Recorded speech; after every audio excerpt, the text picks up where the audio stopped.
Hey scholars, I'm your host Chili and today's subject is Dagath.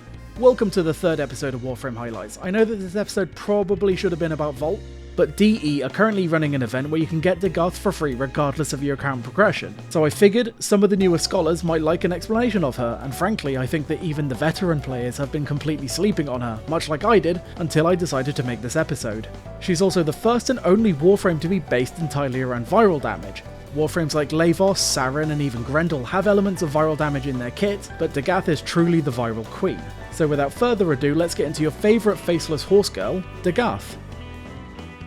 As a rough overview, Dagath is a cavalry-themed warframe built around two unique mechanics: viral damage and a unique status called Doom. She marks enemies, exploits those marks for massive damage and armor stripping, and then sustains herself by recycling her own kit. The great thing about Dagath is that despite how intimidating her kit may sound at first, she performs incredibly well with very little investment. She rewards players who understand how her abilities work together, but she doesn't punish you for not having the perfect build. So if you're not a new player who has just managed to get their hands on Dagath, then please hang around. As per usual, let's start off where all warframes start: acquisition. Dagath is super interesting because she's the first warframe I've covered who isn't obtained simply by killing a single assassination target over and over and over. Instead, her blueprints can be added to your account from the clan dojo as long as it has Dagath's hollow built. From there you can download all of her blueprints. However, you will notice that these require a material called Vein Thorns to build. These can be gotten from a special node on Ceres called the Abyssal Zone. This node costs abyssal beacons to access that can be bought from any syndicate for 5,000 standing per beacon. Each beacon represents one chance at playing the node. However, you can game this as only the host needs to spend the beacon, meaning that if you get a squad of 4 people together and all buy 1 beacon each, you will all get 4 runs, even though you've only spent 1 beacon per person. That is assuming that you constantly swap hosts between rounds so that a new player can spend the beacon. From there, once you have all of the parts and the 102 required Vein Thorns, you can simply craft all the parts at the foundry like any other warframe. Oh, and you can buy her from the market with a potato pre-installed for 325 plat, or 580 plat for the Dagath collection, which includes some Caith cosmetics, her alternative helmet, and her signature melee, the Dorrclave. Oh, and she has an upcoming deluxe skin to celebrate the Lunar New Year of the horse.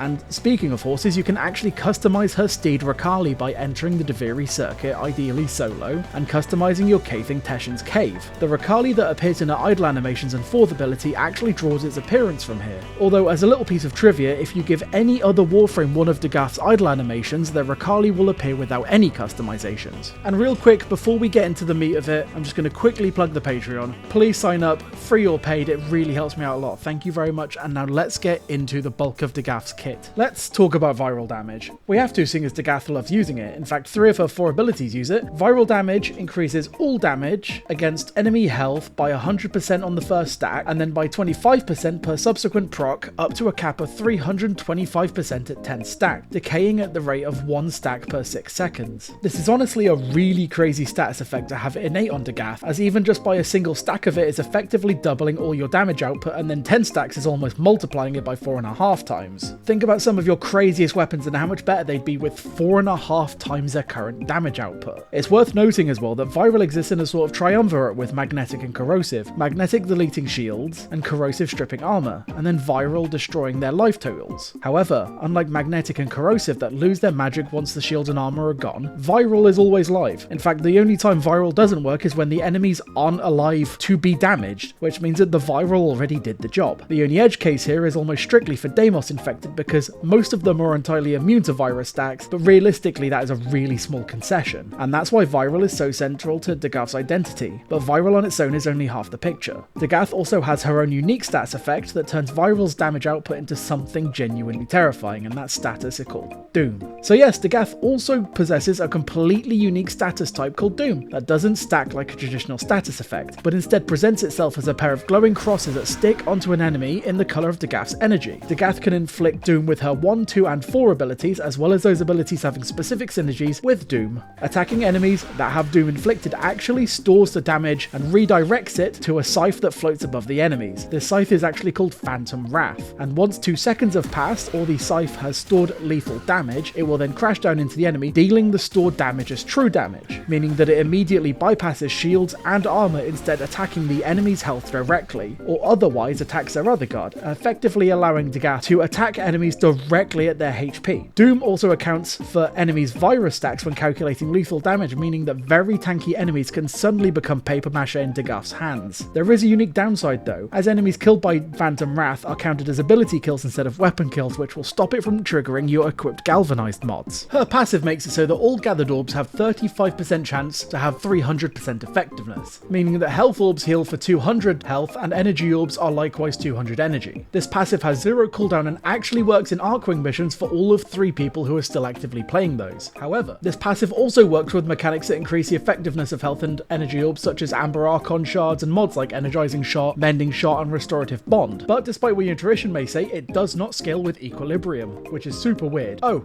and when the passive triggers, it creates a little energy coloured mist around Dagath's body, which I personally find super cool. So, for Dagath's first ability, Wyrd Scythes. This ability summons scythes that float around Dagath in a splitting circle. Hitting enemies with this ability slows them, force procs viral, and spreads doom among enemies that can spread that doom to other enemies within their range. This ability really lends itself well to melee focus builds, as well as the many situations in the late game where you'll find yourself utterly surrounded by enemies on all sides. It's a great way to clear a crowd and control the playing field. Wyrd Scythes can also trigger Phantom Wrath and refreshes the doom timer on enemies it hits. Likewise, after the scythes have span around Dagath for 1 second, they will then fly off into enemies as homing projectiles that deal viral damage with infinite punch through, meaning that for the rest of their duration, they can just freely fly around enemies triggering Doom, Phantom Wrath, and Viral within 40 meters of effective range. Also, this ability is her Subsume ability, but I'd be lying if I ever said that I've seen it on any build ever. MH Blackie gave it an A tier on his personal Subsume tier list, citing it as a great way to deal innate viral damage, but even he said that it's purely in the instance that you can't make room for a Panzer Vulpa Filer in your loadout. Dagath's second ability is the Titular Doom. Pressing 2 causes a 40-degree cone to extend out from Dagath's head, marking all enemies touched by it with the Doom status. This is outright the best way to just stack Doom on enemies without requiring much finagling. Just a straightforward press 2 and cast Doom ability. This ability also deals viral stacks to any marked enemies, staggers them, and has a 1-second cooldown timer between casts. Overall, something you should absolutely be spamming in combat. Grave Spirit is her third ability, and Lord is this one fantastic.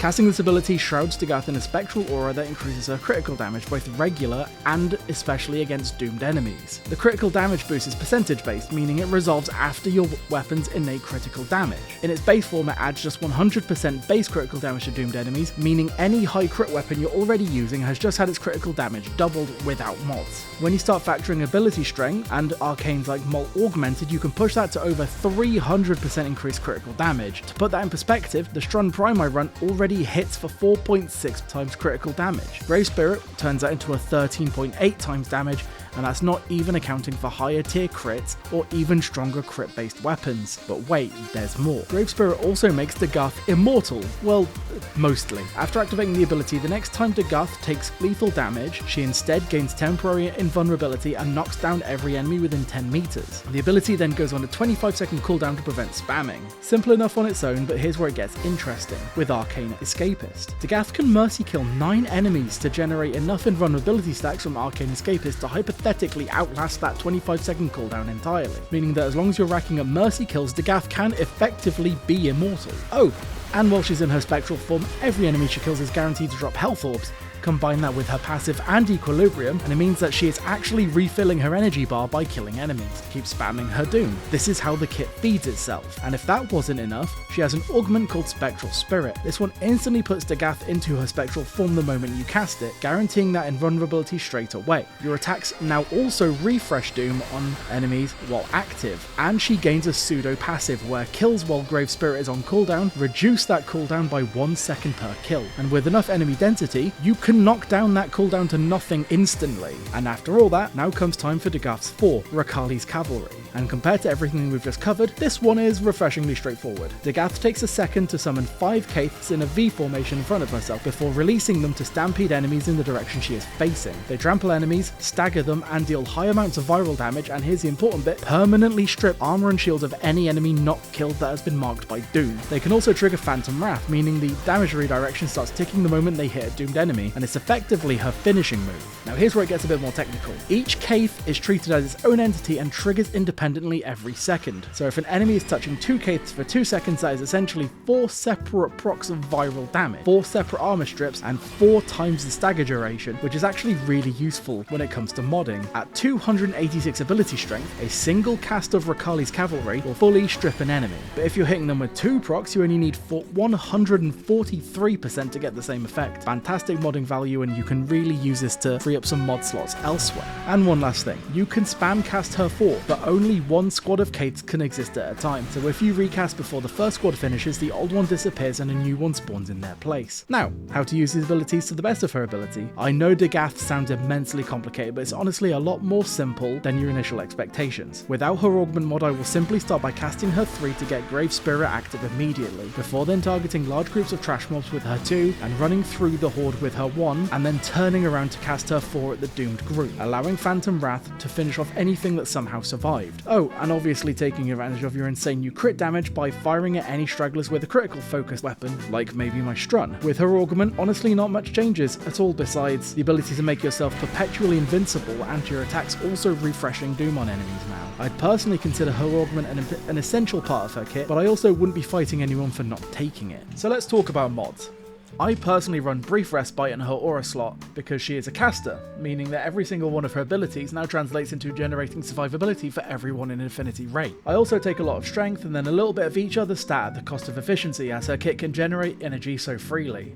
And I use a primed flow to give her a deeper well of energy to fill, so as to not waste her passive. Ultimately, Dagath is a Warframe that will absolutely shine on just the merits of her kit alone, so realistically you can do a lot or a little without totally sabotaging her. I also personally use Catalyzing Shields, as her shield gating, when mixed with her Brief Respite, allows me a lot of freedom to maneuver if I'm ever in a situation where I'm waiting for Grave Spirit to come off of cooldown and I'm in danger. Oh, and Dagath is the first Warframe I've ever covered that actually has a signature weapon with a unique effect. The Blade and Whip weapon Dorrclave already has the unique ability that after every 10 kills it enters a spectral form that gives bonus follow through on damage and status chance, but when wielded specifically by Dagath, it also restores a little bit of health per stats effect on each enemy she attacks with the weapon itself. The weapon on its own is okay, but at only 2.2 times crit damage and 26% crit chance innate, there are weapons that can certainly do a lot better in Dagath's hands, although the weapon does look cool as hell. Thank you for watching through another video, scholars. Dagath is honestly one of those frames that sounds way more intimidating on paper than she actually is to play. Whether you grabbed her from the event or you're farming her down the line, she's absolutely worth every drop of effort.